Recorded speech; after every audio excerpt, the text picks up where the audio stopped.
Audio Jungle.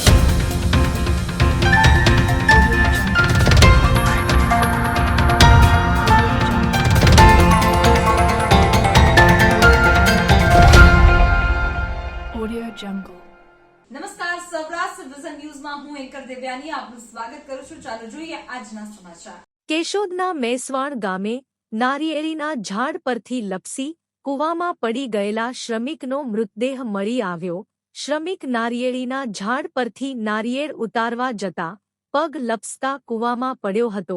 120 ફૂટ કૂવો ઊંડો, સાંકડો અને પાણીથી ભરેલ હોય. શ્રમિકને ઈજા થયા બાદ પાણીમાં ગરકાવ થતા નીપજ્યું હતું મોત. શ્રમિકના કૂવામાં પડવાની જાણ થતાં જ પોલીસ અને ફાયર ટીમ ઘટના સ્થળે પહોંચી ગઈ હતી. શ્રમિકની કૂવામાં પડી જવાની ઘટના બનતા ગામલોકોના ટોળા ઘટના સ્થળે દોડી આવ્યા હતા. શ્રમિકની શોધખોળ કરતી ફાયર ટીમે કૂવામાંથી પાણી ખાલી કરવા સતત 4 કલાકની જહેમત ઉઠાવ્યા બાદ મૃતદેહને બહાર કાઢવા સફળતા મળી હતી. મૃતદેહને કેશોદ સરકારી હોસ્પિટલ ખાતે લવાતા પોસ્ટમોર્ટમ સહિતની કાર્યવાહી હાથ ધરવામાં આવી હતી. શ્રમિકના મોતના પગલે ગમગીની છવાઈ ગઈ હતી. પોલીસે વધુ તપાસ હાથ ધરી છે. રિપોર્ટ જય વિરાણી, રિપોર્ટર કેશોદ.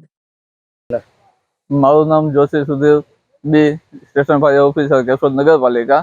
આજ રોજ અમારા કંટ્રોલ રૂમમાં ફોન આવતા કેશોદ તાલુકાના મેસવાણ ગામના વાડી વિસ્તારમાં એક મજૂર પરિવારનો પુરુષ ઉપરથી નારિયેળ પાડતા કૂવાની અંદર પગ લપસી જતા પડી ગયેલ.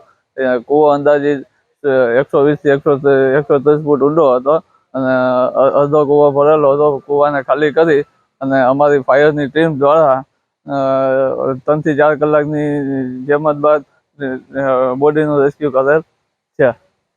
જીવનને સારું અને ભવ્ય જીવવા માટે ફક્ત રૂપિયાની જરૂર નથી. જો તમારી અંદર કલા અને કૌશલ્ય હશે તો તમે બધું જ મળી જશે. આવા સદવિચાર સાથે બધા સ્વસ્થ રહો, સુરક્ષિત રહો. તેમજ તમારા શહેરના સમાચારો તથા તમારા બિઝનેસની જાહેરાત આ ન્યૂઝ ચેનલ પર મૂકવા માટે સ્ક્રીન પર બધા નંબર પર સંપર્ક કરી શકો છો. તેમજ આ ચેનલને લાઈક કરો, શેર કરો અને સબસ્ક્રાઇબ કરવાનું ભૂલશો નહીં, જેથી નવા સમાચારો તમારા સુધી ઝડપથી પહોંચી શકે. હવે સમય થયો છે વિદાયનો. નવા સમાચારો સાથે ફરી મળીશું. નમસ્કાર.